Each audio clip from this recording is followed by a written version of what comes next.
Dünyanın harasında olursunuz olun, nə işlə məşğul olursunuz olun, fərqi yoxdur. Əgər yetəri qədər çabalasaz, yetəri qədər əziyyət çəksəz, istəyinizə nail olasınız. Hətta əgər istəyinizə nail olmasaz, istədiyinizdən daha yaxşısına nail olasınız. Sadəcə bir qədər əziyyət çəkmək lazımdır, bir qədər çabalamaq lazımdır.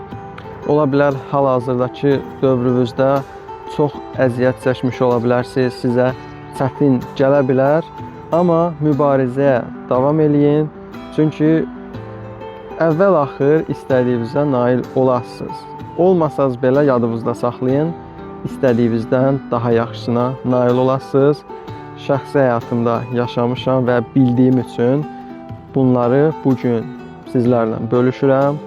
Ona görə bir qədər də əziyyət, biraz səbirli olun.